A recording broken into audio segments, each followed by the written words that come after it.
Hello and welcome back, and today we will be continuing the requested return of Twilight 2000.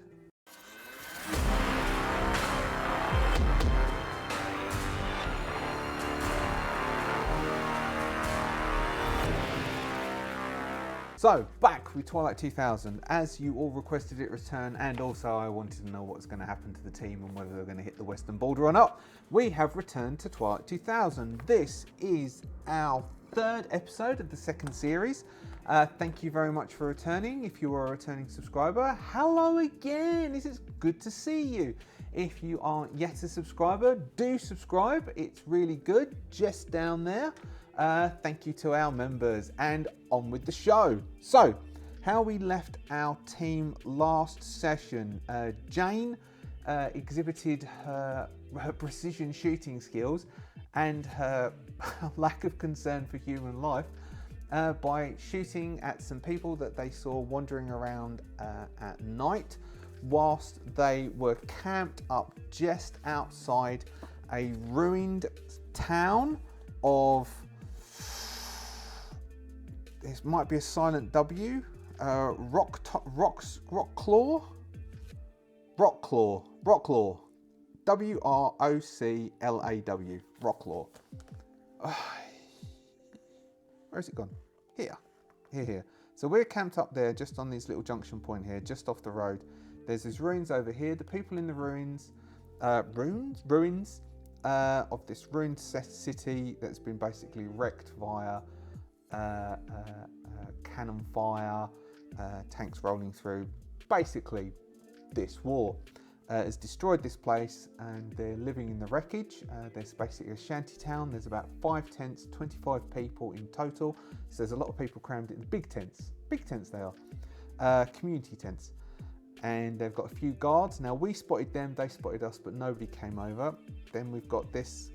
Somewhere in this section over here, there is some renegades, some marauders. Now, as far as we have been told, they are American soldiers who have basically just gone rogue, and they have been terrorizing the area. We don't know how many there are. We don't know what their encampment is, but we do have a captive here at the moment that we need to question. So we need to question our prisoner. We don't have Doc here to hold us back. We also have a radio, but it's broken. Maybe it got damaged in the fire. Maybe it didn't work anyway. Maybe the battery's dead. I think I said the battery's dead, actually, as I just remember that. Out of battery. So the battery's dead. So we could recharge the battery. We can get the radio going, basically. I'm going to try not to reach across. I know I've been noticing I reach across this mic all the time, which causes noise. I do apologise. I'll try to make sure I'll stop doing that. And so we can attempt to fix the radio as well. But basically what our current side quest is to try and get some fuel from this place here that has told us they have a huge amount of diesel. They don't, but we don't know that. We are going to attempt to investigate these people here and see if we can take them out. So we're on the 12th of May, waking up in the morning on the 12th of May. I have done XP for everyone. I basically gave everyone generally the same amount, which was 3 XP. Nobody spent any XP. And so I was reading about travel and rain, and I think you can keep pushing travel, but we might not, just for the flow of this. But what it does say is after a bout of heavy rain and storms, the next shift is automatically just cloudy. So we're now going to switch into the morning of the 12th of May. It's cloudy. And we'll work out what everyone's going to do. I'm thinking we also need to go into this place and talk to these people because they're quite close. They might have some information for us if we go do some trading or some talking. I've also crossed off, do you remember I said when we left Treblinka, because I looked up, it was the attack on Treblinka, which is this place here. It's actually this place here is where we just set off from. Not there, that's just where the Bradley was kept. Treblinka here, which is where the Mad King and Captain Jacob attempted to take. This is where we defended. So we're not that far away. So we were heading this way, weren't we? And then we headed down. So Treblinka gave us, well, we got food from the Bradley and the Peapod, no, from the BTR and the Survivor and the bodies. We were managed to scavenge about 5 days worth of food. I've knocked off one of those. Sorry, executive summary. And so we have crossed off the food, we've crossed off everything. We're in the 12th of May, in the morning of the 12th of May. So we've got the 5 of us now, Jane, Staff, Jack, Jacob and Toby, and we will work out what everyone's going to do. 12th of May. Jane is going to stay up on top of the Bradley keeping watch. I think Staff, my first instinct was to say Staff will question the dude, but maybe just leaving the dude tied up under the Bradley. We'll just lay him under the Bradley tied up. He's Toby did medical stuff on him, so he's not going to die. We'll just leave him under the Bradley to keep him, you know, he's all right there. He's just going to get cold and wet. And Staff is going to go into the town and talk to the people in the shanty town. So that, I think, is called an explore. Investigate a scenario site or other location, interact with NPCs, must be done on foot. So this is going to be called an explore. Jack is going to try and fix the radio. Toby, I think we need to do, we haven't done gun maintenance in a while, have we? So we're going to have to do gun maintenance. Maybe I'll put a note for the evening of this day, we'll do gun maintenance. That's if Staff's back, because if Staff decides to travel off on foot, we might be better staying here as a base camp, and then Staff travels down and tries to investigate this. Does a bit of a recce before we go and hit it. But Jack is going to try and fix the radio. I think Jacob, being a native Polish speaker, Jacob is going to go to explore with Staff the area. Now Staff would rather take Jane, of course, but it's going to be hard for Jane to manoeuvre if they need to run away. Toby, what's Toby going to do in the morning? Did people sleep the night before? Toby slept but didn't get any sleep. Toby's going to sleep. Toby's going to attempt to sleep in the... Oh no, nobody's actually made inside of the Bradley comfortable enough for people to sleep, so people need to make a stamina roll to be able to sleep nicely in there. Anyway, so Staff's going to give Jane his binocular. Is this all in the same? Technically, it's the same square. Or is it distance away? It's technically 1 square away, so they're going to have to walk. I mean, there's this bridge here and there's that there. It's quite like it would be I'm going to say that because we're not really sort of travelling through the hex of the ruins, we'll say that Staff can go explore that with Jacob and get back in the day shift, or is he walking there in the morning shift and then exploring in the day shift? I guess really because it's the next sector, though they're on the edges. No, I'm going to say he can just do that in one shift, but we'll say the day shift is probably the exploring is returning. So it's going to take 2 shifts to get there, explore, and then come back again. So Jane, we want Jane on watch first.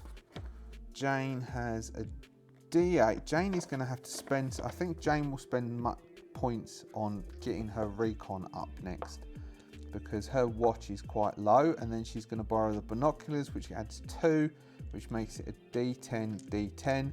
The weather is cloudy, not rainy, so it's not going to make a negative effect on her keeping watch. She gets 1 hit. Then we will have Jack attempting to fix the radio, which is a D12, and Tech is a D10. He gets no bonuses but no negatives.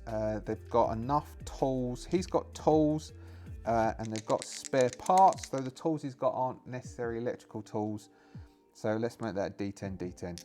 Because he doesn't actually have the right tools for doing sort of electrical repairs of a radio. And if it ends up that it's just recharging it, then he's all right.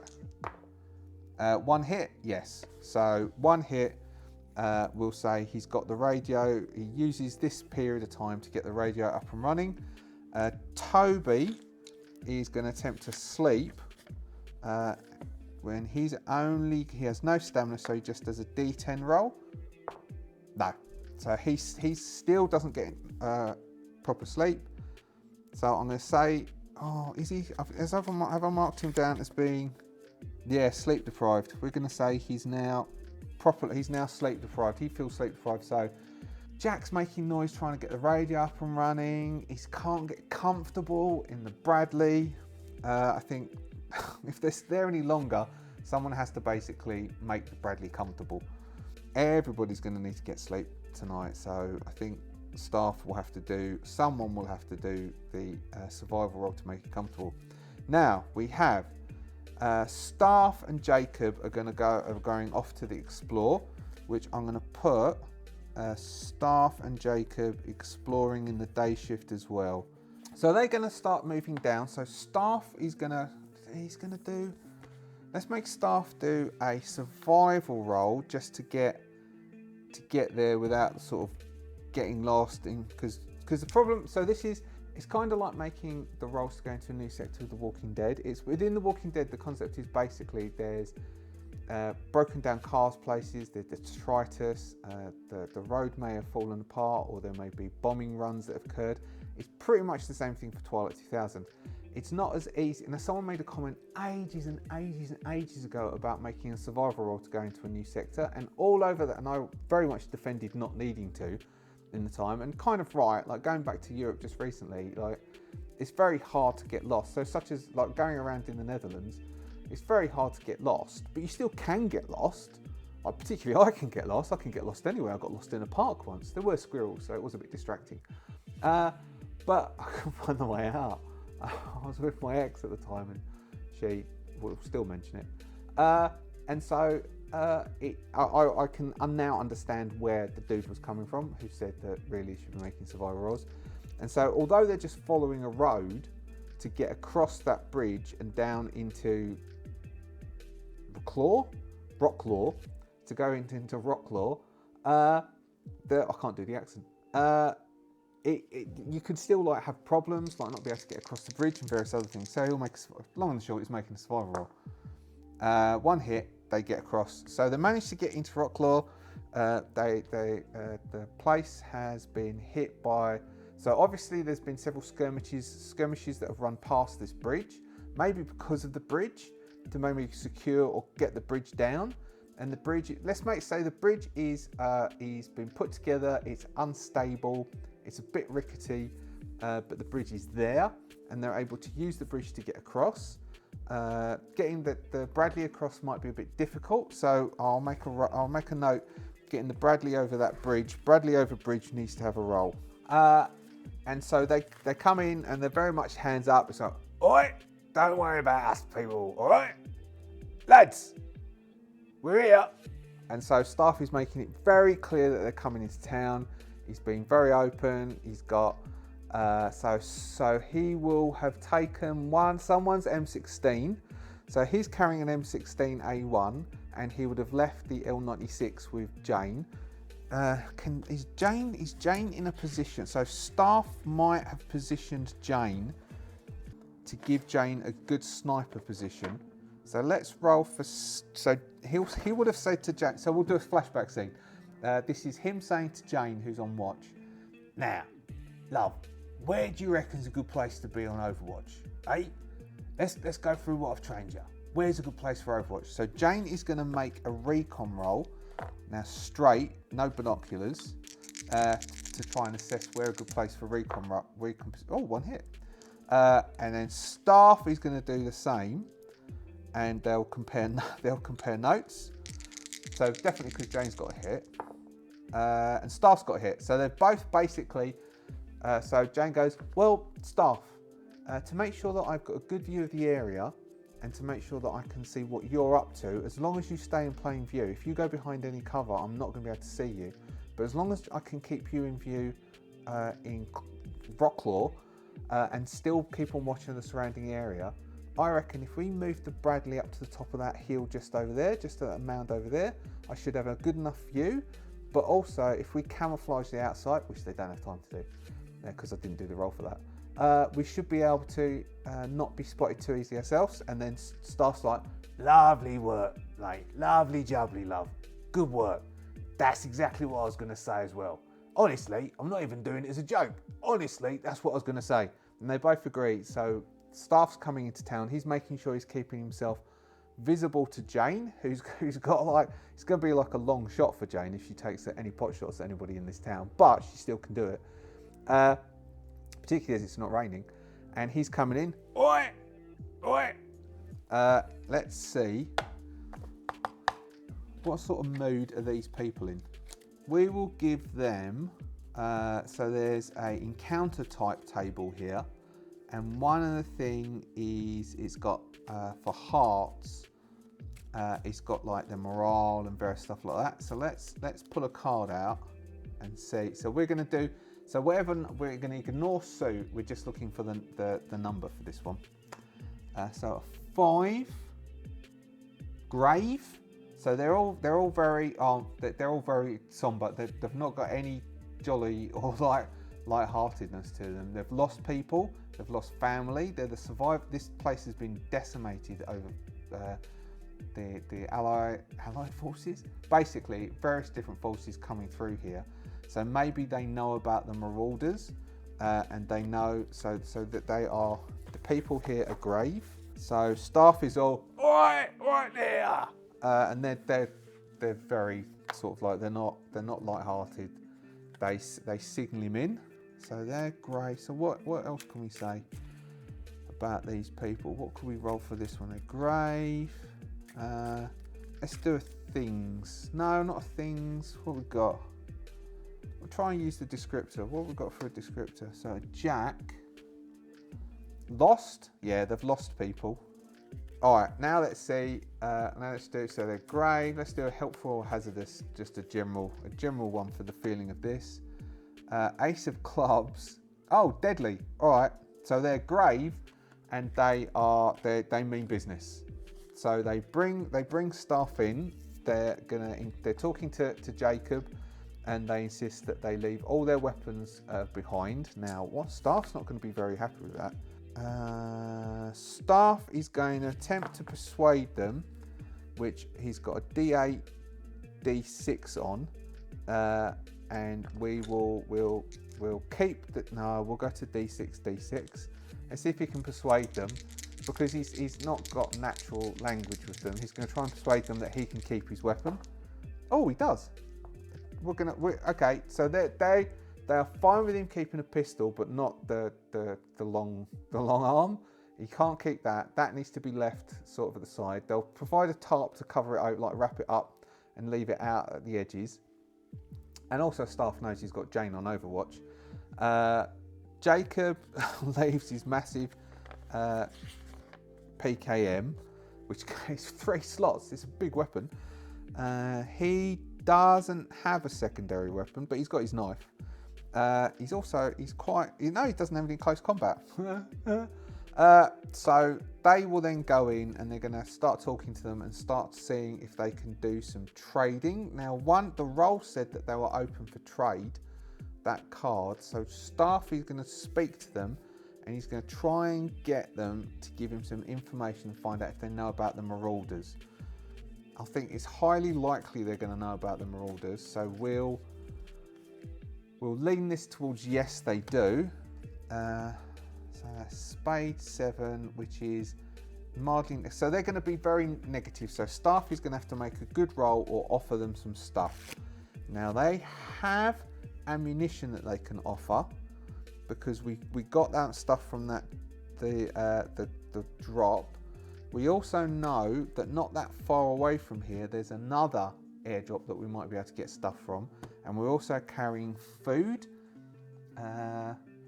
So they're going to be a bit.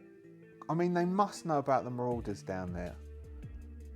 Oh, they must do. So he's going to try. Okay, we'll do a persuasion roll. If we succeed on the persuasion roll, I'll pull another card and tilt that towards yes, that they start giving us information. So Staff and Jacob are going to be talking to them, sitting down, offering them.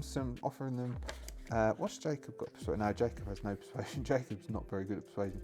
So Staff's got the D8, D6. He's going to sit down. He needs to get at least one hit, but he will offer them. What will he offer them? He'll offer them extra weapons because let's see what sort of do they have good weapons? Queen of Clubs is a very negative. No, they do not have good weapons. If that was a red one, if that was a red set of diamonds or hearts, then yes, they do. They do not have good weapons, so they don't have good weapons. What do they have? So they might have small game to offer for trade, for food. Do they have a lot of food? Yeah, they do have food. So they've got food, but they don't have weapons to defend themselves. So they need weapons to defend themselves. So they need to be defended. Now, because they need to be defended and need weapons, we can assume that they do know about these marauders. So Staff is going to offer them. I mean, they did get a lot of weapons. They would have had stuff that they got off of the bodies, but also Staff knows that they're about to hit these marauders, so they should be able to get other stuff as well. So Staff is going to bank on the fact that he can promise them. Staff is going to promise them weapons and some training to use.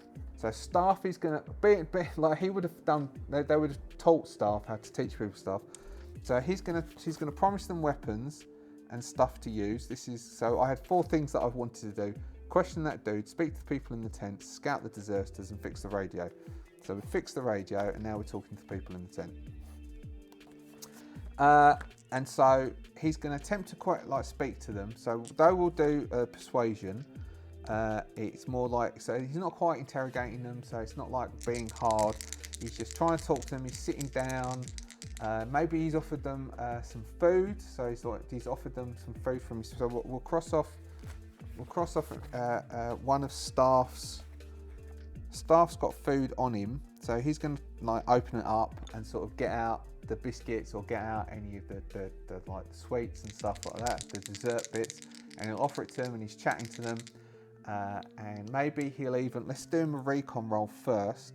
Maybe he's going to point out their defensive problems and how they could fix their defensive problems. He gets a hit. So he starts pointing out some of their defensive problems and says about, you really should have some guards covering that bit over there. I know there's only the 5. So he's going to say, I know there's only the 5 guards. And they're like, how does he bloody know that? But I can see where your tents are. And maybe if you just relocate them over there. And he starts giving them a bit of advice, which will bump his persuasion from a D8, D6 to D8, D8.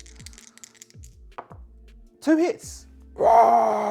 So Staff convinces them that he's honest to his word, he means his business, he'll bring them back weapons and he'll train them how to use those weapons, but he just needs to know about any sort of bad people, marauders or people in the area, and they will tell him about the American troops that are down here. Now, I was looking through some of the encounters to see if there was one like this, and there isn't really one like this. But a lot of them have like 2 times or 3 times the PCs. Now, based on the fact that we have 5 PCs, if we do we'll do Oracle cards. If it's black, it's 2 times. No, if it's red, it's 2 times. If it's black, it's 3 times. Red, no, black. Black, so there's about 3 times. So there's about 15 of them. There's 15 of them, and Staff's like, oh, bloody hell. All of them are military. At this point, all of them are military. We could go a bit dark. I don't like going dark, this sort of dark. But they have some prisoners, some captives, and that my mind is going to a dark place, which makes Staff really want to kill the lot of them. But I'm not going to say that. But that's one. But Staff, when he hears what they're doing and what they've done, Staff's instantly like, all right, we'll sort them out for you. No worries. So we find out There's about 15 of them. Because I said last session they only have tents, so they've got tents. Do they have vehicles? I reckon they would have nicked some vehicles and they might have fuel. So, do they have vehicles? Do they have like jeeps? That's no. That's a no, they don't have... Well, so again, I'm going to ignore this.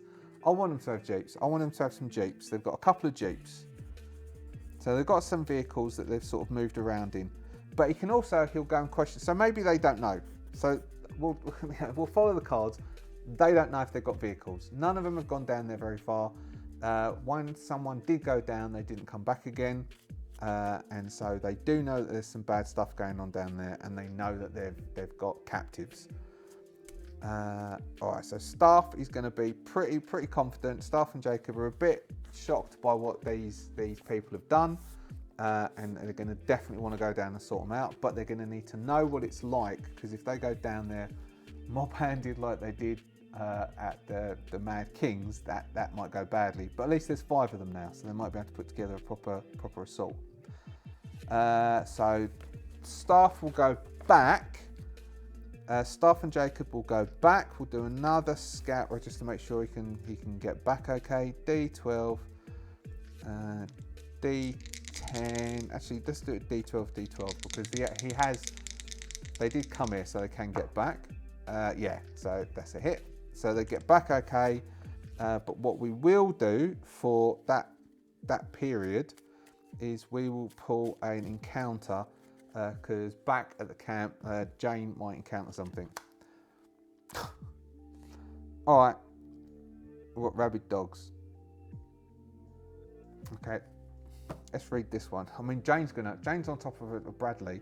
Everyone's there. We might do a bit of a theatre of the mind skirmish with dogs. A wild pack of dogs track the PCs and will attack them if they get the chance. The dogs have a 1 in 6 chance. Alright, so the Bradley's there. Toby's asleep trying to sleep inside the Bradley. Staff and Jacob are off exploring. Jack is outside the Bradley fixing the radio, and Jane is on the top.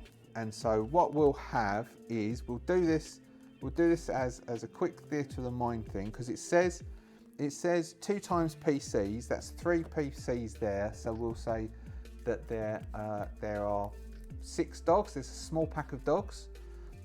They will, and we have not rolled any dice for a combat. They will start. So Jane has got 1 hit on the watch. So let's give the dogs a recon roll. I've got dogs on here. Wild dogs. They have a recon of A and an agility of C. No hits. Okay, so the dogs have attempted to sneak up on Jack, who is outside, got some stuff laid out, and he's attempting to get the radio fixed up. And the dogs are coming up, and Jane has spotted them because it's still on the light. It's a bit overcast. The dogs are creeping up. She will take a shot at them, or how do we do this? I think if I remember rightly, it's that, so Jane automatically gets the number 1 slot, and then everybody else gets an additional 1. Toby is attempting to, this could also be why Toby doesn't sleep. So the dogs will go on a 7, and then Jack will go on a 2, and Toby is going on a 10, which works okay because it means that Toby's going last because Toby has to wake up. So what will happen is that we've got Jane is going to take a shot. Jane's burning through Staff's ammunition. Let's do that over here.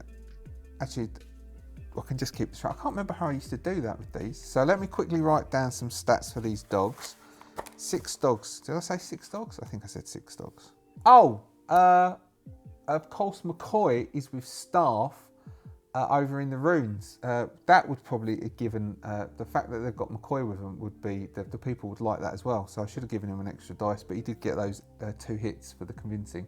All right, I'll have to try and remember how to do the complicated combat that is Twilight 2000's combat, because I've been doing much simpler combat systems just recently. So, first off, we've got the initiative. Now, in Twilight 2000, you get the slow action and the fast action. So, Jane will do a simple aim, not a quick shot, but a simple aim as her fast action because she's already up there. And then her slow action is to actually shoot. So Jane has a D12 for agility and a D10 for range combat.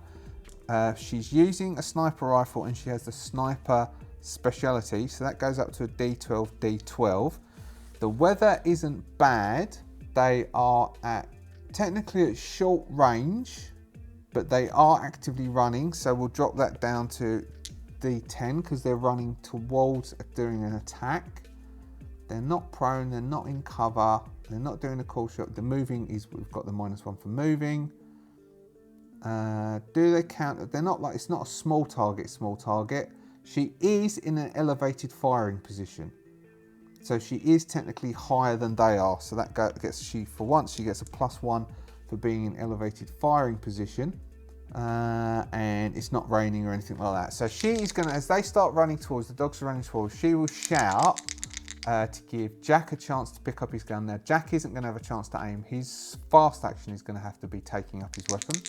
So Jane takes a shot at one of the dogs, doing a hit.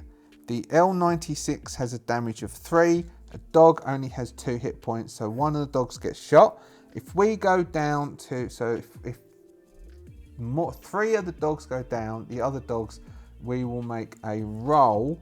We'll give them a, now they don't have a coolness under fire, but we'll give them a coolness under fire equivalent of like a B, and because they're in a pack, a B. So they'll get a BB for coolness under fire, and to see if they run away or not, if they rout.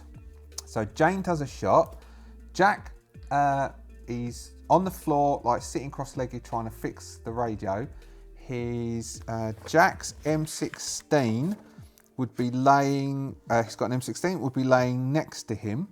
He is going to use his fast action to pick up the weapon. I think he can do that. Draw item from combat gear.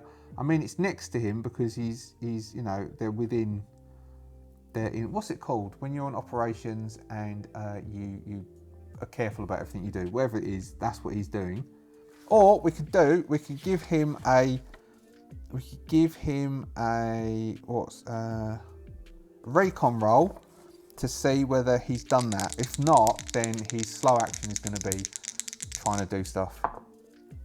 2 hits on that. So no, he's switched on. He's got his weapon nearby. He's you know, keeping his boots on. He's paying attention to what's going on. He's switched on about stuff. So he will pick up his M16. He's got a D10 for agility. He's got a D8 for range combat. So he's used his fast action to pick up his weapon, which means he can't do an aim, which means that drops down to a D8, D8. They're moving, running towards him. So D8, D6. I think that's it. So he's going to do, and he's going to do a burst, isn't he? Because this has got rate of fire of 6, which means he's going to empty as much as he can into them. So 6 means he gets to roll 5 ammo dice. That's right. I think I'm remembering how to do this. We get 1 hit, and he's got 1 of those. So he can hit, technically he can do a shot on 1 doing 2 points of damage plus 1 doing 3, or because they're sitting together and he's burst, he can do 1 hit on 1 and 1 hit on 1 next to them. Now, based on the fact that base damage is 2 points, that takes out 2 of the dogs. So with that shot, a single hit and 1 bullet, he takes out 2 dogs. But he empties, what's that? That's 8, that's 13, that's 16, that's, geez, he nearly kills the whole magazine. So he's done, yeah, he has. So 6, he's 10, 19, 22 out of the 30 round mag he's spent. So he's got 8 left. So he's basically panicked, stood up, well, got up onto his knees, and he's just basically pulled the trigger down and just rocked and rolled most of the magazine into these dogs that are charging towards. 2 of the dogs make their noises and fall to the ground. That leaves 3 dogs charging in. Now it's the dogs. I'm going to make the dogs do a coolness under fire roll, which is 2D, BB would be 2D10, because they are charging in. So if they get a hit, they're still going to charge in on Jack. 2 hits. Okay, so the remaining 3 dogs are hungry and desperate, so they charge in and they dive at Jack. Jack has nothing left to do defense of. So he's used all of his actions. So they will do a charging attack into Jack, who is already on his knees. Let's see what we've got. We've got a diving blow. This can rip Jack apart based on what happened to Jane. Target is not prone. Target is not defenseless. So Jack doesn't get to spend his fast action to block. So they just roll their attack, which is a strength of C, which is a D8, and a close combat of C, which is a D8. They get +2, which switches to a D10. Well, 1 does, and then the rest will get D8, D8, because 1 is going to dive into Jack, doing 1 hit, hitting Jack for 1 point of damage in the arm. So Jack gets where we are. So torso is just protected by the armor. So Jack is so one runs in and grabs Jack's arm and pulls Jack to. So that was the one who dived in. So pulls Jack to the ground. So both one dog. So we've got prone, and Jack is prone. So I'll write on Jack's one prone. So Jack and this dog are on the ground rolling around, and the other 2 dogs are going to run in and attempt to attack Jack, who is now. So I'll give them a +1, so they can get a D8. D10, 2 hits, doing 2 points of damage. I think it needs to be more than that to do a critical for this. So doing 2 points of damage on Jack. Jack's getting torn up, who's laying on the ground getting torn up. So Jack's just taken 3 points. Oh no, hold on, where? In the torso, doing 1 point of damage on the torso because his torso is protected by the flak vest. And then we do one of these, and that's not pierced. So he's not got, where's my, so Jack's taken 2 points of damage. There we go, let's remember, trying to keep Jack alive. And then the next one dives in. So that one's trying to gnaw at his stomach. On 1 hit in the, also in the toilet. So the other one comes and starts gnawing in the stomach, but that one is just, Kevlar is protected from the last dog who's biting in and trying to pull across the Kevlar at Jack's stomach, as Jack's there on the ground rolling and trying to defend himself as these dogs are piling in. This gives Toby's fast action is trying to get up, and then his slow action he gets up and grabs his weapon, and then his slow action, I think a slow action is leaving a vehicle. I think leaving the Bradley will be a slow action for him to get out the Bradley. The back might be open, and so enter exit a vehicle is a slow action. So, and then Toby leaves the Bradley as his slow action.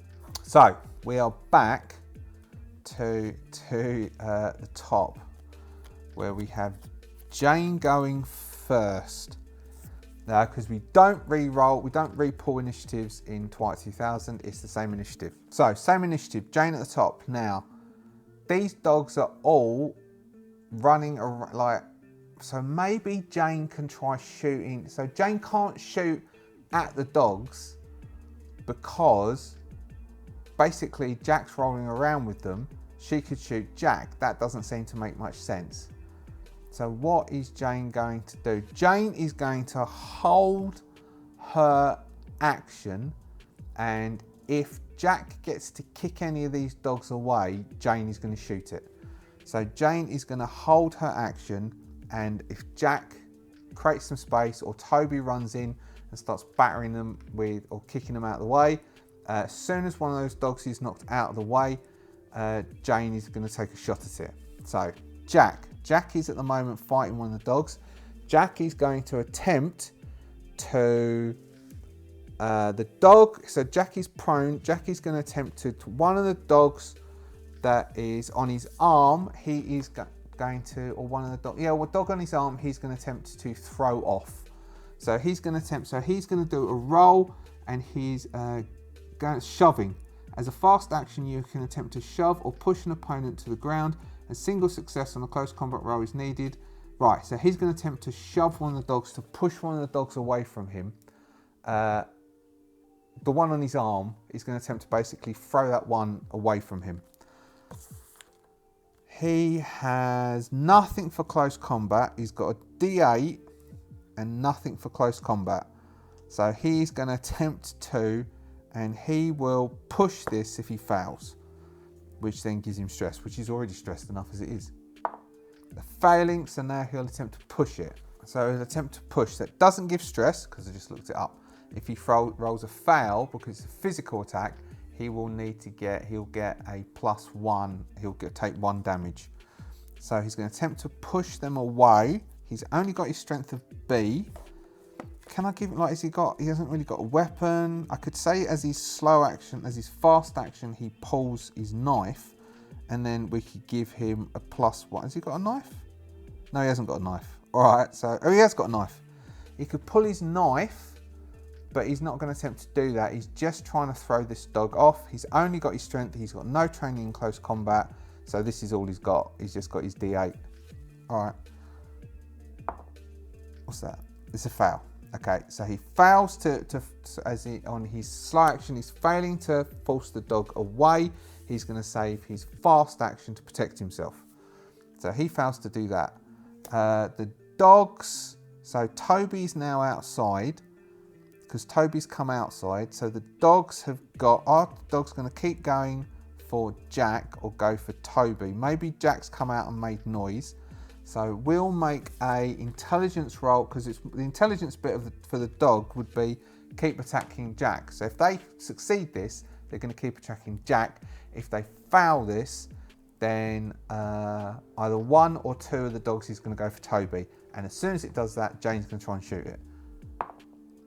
Definitely they fail this. So that means a D2 dogs. One of the dogs is going to go for Toby. That dog that goes for Toby, Jane is going to take a shot at, which I think we went to a D10, I think. She gets 1 hit. So the dog, I've got to track her rounds. So she's done 2 rounds. So the dog that comes charging out to go and attack Toby, that would say dog 6, that gets shot. And there are still 2 dogs on Jack. Let's give them a D10 CFU roll, Cornice under fire roll, to see if they leg it. They succeed, so no, they're still going for Jack. So the one that's on Jack and that Jack is attempting to fight, that's got his arm, has got a close combat of a C and a strength of a C, which is a D8, but it is prone, so I'm going to give it a D8, D6. It's going to attempt to attack Jack. Jack is going to try and defend. It gets 1 hit. Jack has a D8 in defense. Jack gets no hits. It gives Jack 1 point of damage as it's tearing at Jack's arm. So it's, or we can say where does it attack Jack? Torso. So it goes for Jack's torso. The flak vest defends him and he's still okay. And then the other one, he's got a D8, D8. It is going to also go for Jack. It gets nothing. So Jack is kicking and thrashing, and that dog is unable to get a good bite on Jack. As Jack's laying on the floor and these 2 dogs are thrashing around him. And then we've got Toby. Toby is going to run up, and Toby is going to attempt to kick one of those dogs off of Jack. Toby has a D10 for close combat. Toby is going to push that. Nothing. And so Toby runs up and attempts to boot one of the dogs. It doesn't really do much to the dog, and he kind of slips slightly. Back again. We've got the two dogs which are now attacking Toby and Jack. We have Jane is going to hold her go again, waiting to see some space. Jack is going to attempt to... so Jack and the dog, Jack is going to attempt to stand up as his fast action. Then he can't defend. So Jack is continually trying to defend, push this dog away, and he's going to attempt to push the dog away. Jack doesn't, so Jack is going to attempt to do it again. He's going to push this roll, and he fails again. So Jackie's just desperately flailing with this dog, trying to get it off his arm and thinking, I really should have paid more attention to those close combat classes and really just sort of learnt the basics. As this dog is tearing at his puffer jacket because he's only got normal clothes. There's bits of fluff going all over the place. The dog is going to attempt to attack Jack. What was it again? It was a close combat. He's a C, which is a D8. D8. He gets a hit, so it's tearing at Jack. It's now going for Jack's head. I think it would be going for his face, even though he's got a flak helmet on. This is tearing at Jack's cheeks. If Jack can't defend against this, so using Jack's fast action, oh, he gets a hit. So it starts to dive into Jack's face. Jack gets his hand in the way and pushes it back for its torso back. I don't think that is enough to give Jane a clear shot because that dog is just basically being held back off of Jack. Now we've got the other one, which is going for Toby. It is going to do that charge and attempt to take Toby down, which I think gives it 2d10. It gets a hit, which means Toby needs to defend against that, or Toby's going on the ground with this thing. And Toby has a d10. It gets a hit. So Toby, it comes charging in. It goes to try and grab Toby. Toby steps to the side and pushes it to the side. Let's say this gives Jane an opportunity to do a shot at the dog, which was a d10. So that last dog, which has just attempted to go for Toby. Oh dear me. That's a misfire. So basically, I'm going to say that the L96 jams at this point. She's racking it too fast. She hasn't really started paying attention. It expends the round because it's damaged, and she's going to have to reload anyway. But she's going to have to do. She's going to have to clear the round, and the dog's still there. So that's the dogs, and then we've got Toby, because that dog's far away. Toby is going to attempt to do a quick. Toby's going to attempt to do a fast burst with the M16. What weapons he got? I think Toby Jones. Toby Jones has an M16. Toby's got a D10 for agility and a D8 for range combat. Toby used his fast action to defend, so he only has a slow action left. So that means he cannot aim, which gives him a D8, and it's really close, so that's a D8, D6. So Toby attempts to shoot the dog. Hold on. Plus, he gets 5 ammo dice. Oh man, that does going to do lots of damage to the gun. Alright, we can attempt to push it. If we push it, that's going to do 3 points of damage to the gun. That's going to almost knacker the gun. And he's going to take 1 point of damage from the slide. So he's going to push anyway. He can't re-roll these. He can only re-roll the other dice. Nothing. So the gun takes 3 points of damage. He takes 1 point of damage from the gun. The gun takes 3 points of damage, reducing its reliability to 2. He expends 2 for 7 rounds. And misses anyway.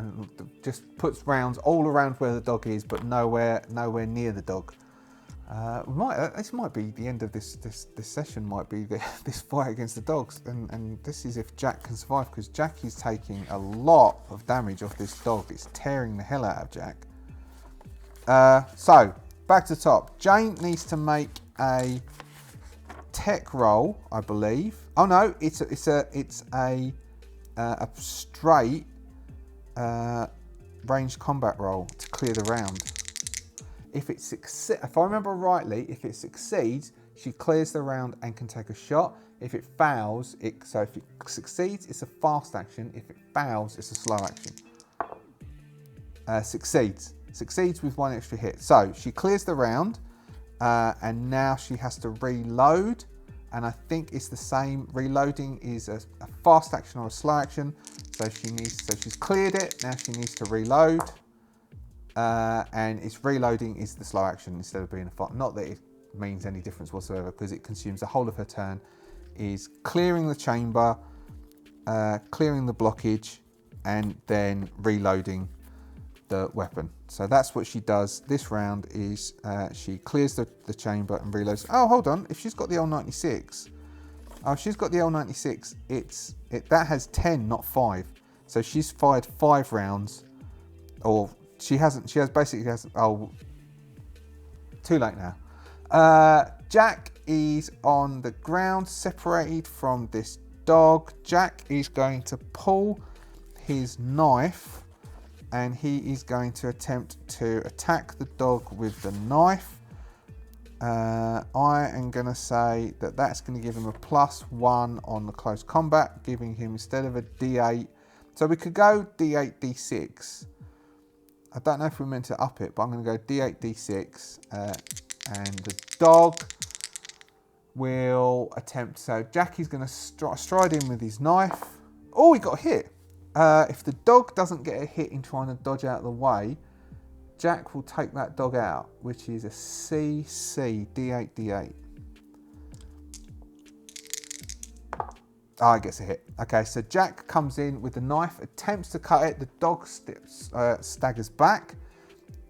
Jack still has... he used up his quick attack drawing the knife. The dog, D8, D8. Goes for Jack. 2 hits. Man. Legs. 2 damage, putting Jack on the ground. Jack is really getting bit and getting torn to shreds. The other dog is going to go for Toby. 2 hits again. Toby only has a D8 to defend himself. No. Going for Toby's torso. So it dives up at Toby, doing 1 point of damage. Dogs are more dangerous than anything else in this game. Toby now attempts to shoot that dog again, which is a D10, because he doesn't have Toby Jones. Yes, so he's got an M16, so that's a D10. He attempts to shoot the dog. Hits. Okay, that's cool. Doing 2 points of damage, killing that dog. So we've only got the dog, which is fighting Jack at the moment. Which 2 hits is really determined to stay fighting Jack. Back to the top. Jane is going to take a shot at that dog. D10, D10. 1 hit, shooting the dog, and putting the dog down. Now, Jack is in a very, very bad way. Jack is bleeding and not looking very good at all. Toby is going to rush over to Jack. Jane is going to, because of all this nonsense and all this gunshots, people back in town would be paying attention to this. So this would basically end Staff and Jacob's conversation. So they're going to say, oh, we've got to go and find out what's going on. They're going to start legging it back, which is their moves to come back on that second bit. I'm going to put dogfight in between here, because we're going to have to do daytime next session. But Toby is going to go over and try and help Jack, because Jack is in pain and bleeding. His trousers are all torn up. And Toby is going to attempt to do medical on Jack and use the first aid kit, and also so he's going to use some of the antibiotics and some of the painkillers on Jack, giving him a +2 to the roll, being a D8 going to a D10. For every hit, Jack gets a point back, but he's been treated for the damage. Nothing. So he doesn't get any points back, but he is treated, and so he's dealing with it, so he's going to have to heal naturally. And then Toby is going to look after himself. Again, nothing back. I think that's right. Let's double check that. Right. So Toby's okay. Jack is okay. Jane and so after they've all healed up, they will grab the bodies and pull them, like chuck them out.